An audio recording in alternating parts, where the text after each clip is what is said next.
In this clip on George Stephanopoulos' interview with Hillary Clinton, and just pay attention to what she says, because if you saw the debate, you know, in this interview, she clearly lies as far as what she says, and George catches her. Now remember, George Stephanopoulos is a Hillary Clinton supporter, but in my opinion, he's playing it fairly even in this particular interview. So let's play the clip, and let's pick it apart. Just 2 days before the big vote here in New York, Hillary Clinton hoping to stop the Sanders winning streak in her home state. For Sanders, the delegate math makes Tuesday do or die, and those high stakes made that last debate a shouting match.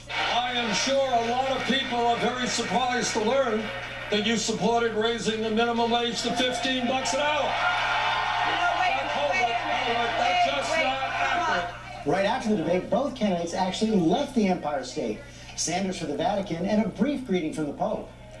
He is a beautiful man, and there's a radiance that comes from him. It was a very wonderful moment to meet with him. Hillary to California for 2 days and 2 fundraisers hosted by George and Amal Clooney. While back here in New York, Bill Clinton filled in. She was your senator, came here 47 times and did all those things I said. Think what she could do if she were president of the United States. And Sanders turned the heat with his toughest ad yet.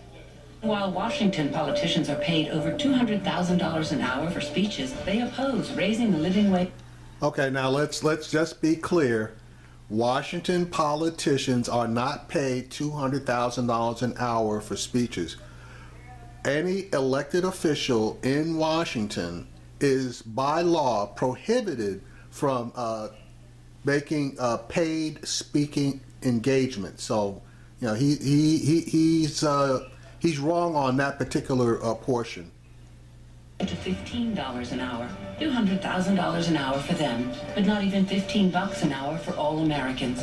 Enough is enough. And Hillary Clinton joins us now from Los Angeles. Madam Secretary, thank you for joining us this morning. So, you know, we just showed that ad from Senator Sanders focusing on the speaking fees right there in New York, on fundraisers in California. Are you worried that those issues are giving him the ammunition he needs to take you on and take you down? No, I'm not, George. You know, he knows very well that I have been supporting the fight for 15, that they... Now that's a lie, and she's going to get caught by George Stephanopoulos. She has all along been for $12 an hour, which is an increase, obviously, but not 15. Whole movement behind Fight for 15 that is really fueled by unions and activists has actually endorsed me. So look, let's look at what's really at stake here. We're having a vigorous back and forth about raising the minimum wage, which we both support. And the Republicans don't want to do that at all. In fact, Donald Trump has said that American workers are paid too much. So I think at the end of a campaign that is certainly hard fought, there are going to be a lot of charges and all kinds of misrepresentations, but I don't think voters are confused by that. They know that I stood with Governor Cuomo when he increased the minimum wage in New York. They know that I've been supporting minimum wage increases, and that I want to get from where we are, $7.25 an hour, to the highest minimum wage we've ever had nationally, and keep. See, and that's the point. She was not for 15. She is for increasing the minimum wage, okay, but her number was not 15 up until she stood next to Governor Cuomo of New York, where he signed legislation increasing the minimum wage to 15 over a period of time. I believe he increases, his increase is through 2018, and I believe the California minimum wage increase will be through 2020. Urging states and cities to go even further. But part of the confusion is that Thursday night, for the first time, you did say that you would sign a $15 federal minimum wage into law. And in the first debates, you actually cited concerns about a $15 federal minimum wage. I want to show a debate in November. The overall message is that it doesn't result in job loss. However, what Alan Kruger said in the piece you're referring to is that if we went to $15, there are no international comparisons. That is why I support a $12 national federal minimum wage. Bingo, she's busted. Cited that concern of Alan Kruger, the other concern he had is that in low-wage areas, the increase to 15 would actually cost jobs. So is your opposition now to the $15 minimum wage, does it still stand on substantive grounds, or are you for it? You know, George, I know everybody wants to make this some kind of big contrast. Well, it isn't. You know, Bernie Sanders came out and said the legislation passed in New York was a model for the nation. And you know what that model is? That model is a phased-in minimum wage increase to get to $15 in the city and surrounding areas, to get to $12.50 upstate, but to be constantly evaluating the economic conditions so that there is no unintended consequence of lost jobs. That has been my position, and that is exactly what New York just voted for. And for federal legislation, if it has the same kind of understanding about how we have to phase this in, how we have to evaluate it as we go, if the Congress passes that, of course I would sign it. But again, I just have to underscore, I think their campaign is trying to make something where there is nothing. The people who are behind the fight for 15 support me, not him. The people who I have worked with to try to raise the visibility about this important issue stand with me. And I want to do what has not been accomplished, and that is to overcome Republican opposition, including by the Republican candidates for president, to finally give hardworking people, the majority of whom are women, the kind of raise they deserve. That ad also does hit those speaking fees that you've had to deal with so many times, and the question of whether or not you're going to release the transcripts. Even your strong supporter, Senator Kirsten Gillibrand here in New York, says you should release those transcripts. You said you do it when everybody else does, but what is the concern? That releasing those speeches would show you praising Wall Street? See, and that's the thing. She said something in those speeches that's going to be damaging to her, because if she didn't, she should have put this to bed a long time ago, released the speeches. If they were just your run-of-the-mill regular speeches that she got paid for, this thing would have died, and if there's nothing in those speeches, there would be nothing for the Republicans to be able to use against her. There is something in those speeches that she believes is damaging.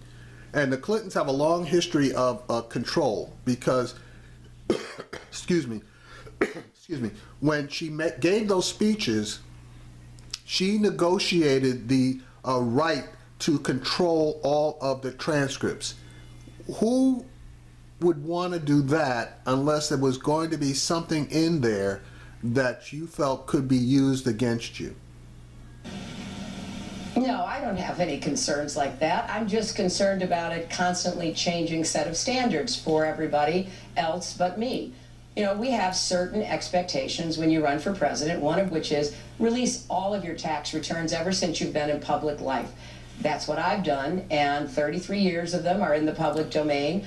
8 years are on my website. Right, and one of those tax returns was wrong, and you guys had to refile it. So that's the reason why you have to release or should release your tax returns publicly, so that when there are irregularities, they can be seen and corrected. And that irregularity, a lot of people were saying there was something funny going on as far as the movement of money through the Clinton Foundation. But that's neither here nor there. Now, all of a sudden, there's a new standard, and I've said when it applies to everybody, you bet, I will meet that standard as well. But not until then, even though Senator Gillibrand said you will release them? Well, in accordance with the standard that I've said, I absolutely will do.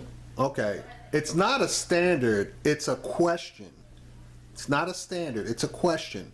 And we as the people have the right to question you as to what you have in that speech. So and just as we can question Trump on his financial statements or his statements regarding women and anything else, just like we have the right to question Cruz on his BS and racist comments here in Texas, just like we have the right to question Sanders on his vote regarding the crime bill.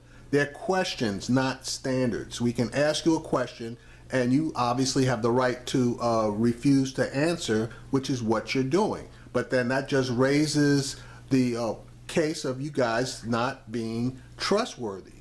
You know, the same thing goes with your server. You said one thing, and then you changed your story a couple of times. I will do that. I've said that repeatedly. The idea in that ad has actually been picked up by Donald Trump. He has a new nickname for you. Listen. When I fly in, it's on my dime, right? It's on my dime. And what does that mean? That means I'm not controlled by the special interests, by the lobbyists, and they control Crooked Hillary. That's the new nickname, Crooked Hillary. Your response? I don't respond to Donald Trump and his string of insults about me. I can take care of myself. I look forward to running against him if he turns out to be the Republican nominee, if I am the Democratic nominee. What I'm concerned about is how he goes after everybody else. He goes after women. He goes after Muslims. He goes after immigrants. He goes after people with disabilities. He is hurting our unity at home. He is undermining the values that we stand for in New York and across America, and he's hurting us around the world. He can say whatever he wants to say about me. I really could care less. I'm going to stay focused on the issues because there are stark differences between where I think our country needs to be headed and where he would turn us back and undermine the progress that we've been making. So when I talk about jobs, when I talk about climate change, when I talk about equal pay, when I talk about a woman's right to make her own health care decisions and so much else, I know that he doesn't believe any of that, and that in this campaign he wants to set Americans against each other, and I'm not going to stand for it. Now, I think Trump missed the boat on this one. Instead of calling her Crooked Hillary, he probably should have called her Hiding Hillary or Hidden Hillary, because she has hidden, you know, she's hiding the transcripts. She's, you know, she was hiding stuff on her server. She hides stuff all over the place. So he should have called her Hiding Hillary instead of Crooked Hillary. Issue that came up in the debate Thursday night, Bernie Sanders predicted he would actually win the nomination, then went on to say this. Secretary Clinton cleaned our clock in the Deep South. No question about it. We got murdered there. That is the most conservative part of this great country. That's the fact. But you know what? We're out of the Deep South now. You know, President Clinton called that a sneering reference to your wins in the South, and your supporter, Congressman Gregory Meeks, said it was demeaning to black voters. Is that a... That's a bunch of bullshit. Basically, it just acknowledged her superiority to Sanders in the South. And he called it the way it was. She cleaned his clock in the southern states. Okay, now they're going to try to make something, you know, they're going to try to make a big production out of it. And nah, they're spinning for no reason whatsoever. Oh, you took it? I don't know what he was talking about because as last time I looked at a map of the United States, the South was a part of our country like every other region, and I'm thrilled to have support. You know, when you win Virginia, North Carolina, Georgia, Florida, those are all states that we can put into play in the general election. When you win Massachusetts and Ohio and Illinois and Missouri and Texas and Arizona and Nevada and a lot of other places, from the north to the south, from the east to the west, that illustrates how far ahead of him and why. Because I value every voter. I'm not writing off any individual, and I'm certainly not writing off any state or region of our country. That's why I have 2 to 3.4 million votes more than he does. And by the way, 1.4 million more than Donald Trump, because I want to be the president for all of America, and I particularly want to support Democrats in states that have been voting against Democratic candidates for a while now to rebuild the Democratic Party. We're going to try to make Georgia competitive, and we're going to fight hard in North Carolina and Virginia and Florida. You know, this... Okay, and that's exactly why you have a large vote count lead and a large delegate lead, because you cleaned his clock in the South, which is exactly what he said. It's getting increasingly nasty every week that goes by. Is it getting harder to heal the party? No, I don't think so.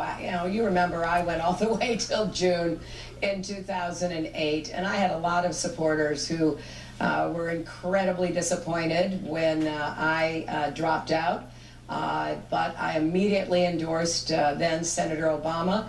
I worked hard to convince my supporters to support him as well. I nominated him at the convention, and I moved for his nomination by acclamation in order to have a unified Democratic Party. Let's keep in mind what's most important here. That is defeating whoever the Republicans put up. I think the Republicans are going to play all kinds of games. They're going to try to sow discord among Democrats between our campaigns.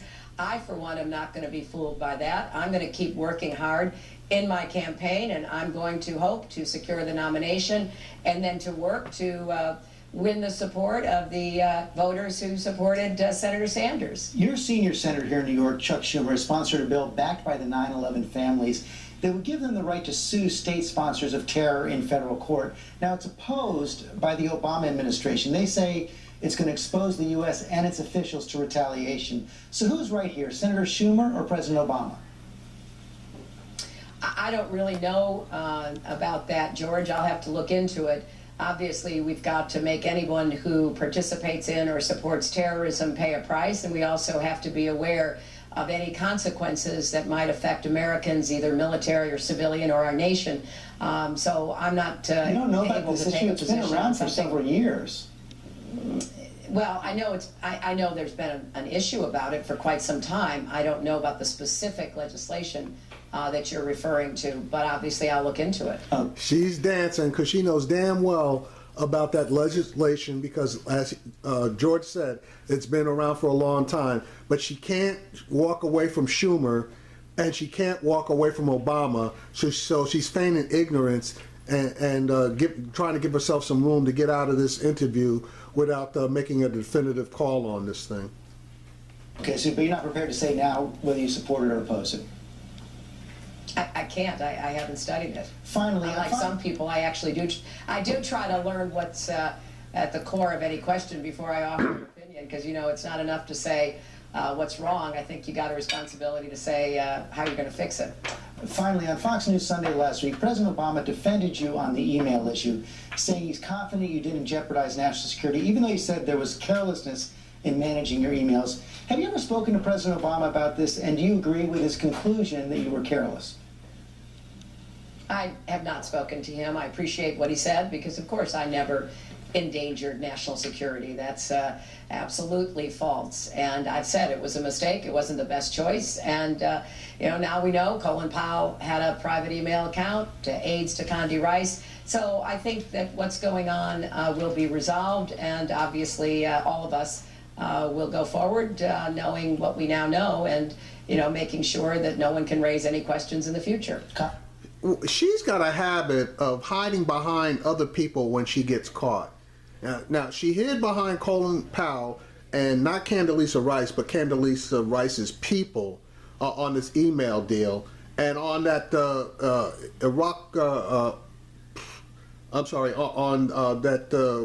on the Iraq War and on pulling out troops, etc.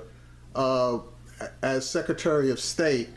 She basically threw Obama under the bus because it was her recommendation to take those actions, and Obama followed her recommendations. So when Bernie caught her on it, she basically threw Obama under the bus. So she won't take responsibility for things head on. She always uses a defense of, other people did it. So, and then, so I did it too. So that I'm not completely the only one at fault here. You need to look at everybody else. Same situation as far as the speeches are concerned. If other people have to do it before I'll do it. She is not a leader. She does not show leadership. She's a poll person. So whichever way the wind is blowing, that's the way she's going to go. That's why she's flip-flopped on gay rights, gay marriage. Now all of a sudden she's for reforming the criminal justice system. You never heard any of that stuff from her before she started running. But now she sees what the big issues are and which way the people have decided they want to go, which in a lot of cases is in direct opposition to the way that she initially wanted to go. Same thing with these Canada. She's flip-flopped damn near on every major issue. She's going to probably get in. I hope she doesn't. I'm a Bernie supporter, but you can't believe a word that this broad says. Confident in Victory Tuesday? I'm very hopeful. I love being in New York. I love campaigning in New York, downstate, upstate, everywhere in the state. We're going to work as hard as we can because I also want to elect Democrats. I am raising money to elect other Democrats. I'm a Democrat, and I want to see us take back the Senate. I want to see us have a very strong showing in the House. I want to take back governorships and state legislatures all up and down the ticket. So I want to win in New York, of course, and I want to secure the nomination, but not just for me. I want to bring along a lot of Democrats because I want to protect and further the progressive agenda that President Obama has worked for and that I believe in. There she goes, hiding behind Obama again. Well, one thing is for sure, whichever one of these guys wins, they better bring along a lot of Democrats. They need to definitely get the Senate back so that we can take care of the Supreme Court situation. And if Trump is the nominee, we have the possibility of flipping the House, though I'm not holding out a lot of hope for that. But I do believe that we're going to make major gains in the House. I believe the House will be flipped in 2018. And once that occurs, we should still have the Senate at that point with a Democratic president. That approximately then is when we should really be able to get a lot of stuff done. Together with the Supreme Court flipping over to the progressive side. Canada, she's flip-flopped damn near on every major issue. She's going to probably get in. I hope she doesn't. I'm a Bernie supporter, but you can't believe a word that this broad says. Confident in Victory Tuesday? I'm very hopeful. I love being in New York. I love campaigning in New York, downstate, upstate, everywhere in the state. We're going to work as hard as we can because I also want to elect Democrats. I am raising money to elect other Democrats. I'm a Democrat, and I want to see us take back the Senate. I want to see us have a very strong showing in the House. I want to take back governorships and state legislatures all up and down the ticket. So I want to win in New York, of course, and I want to secure the nomination, but not just for me. I want to bring along a lot of Democrats because I want to protect and further the progressive agenda that President Obama has worked for and that I believe in. There she goes, hiding behind Obama again. Well, one thing is for sure, whichever one of these guys wins, they better bring along a lot of Democrats. They need to definitely get the Senate back so that we can take care of the Supreme Court situation.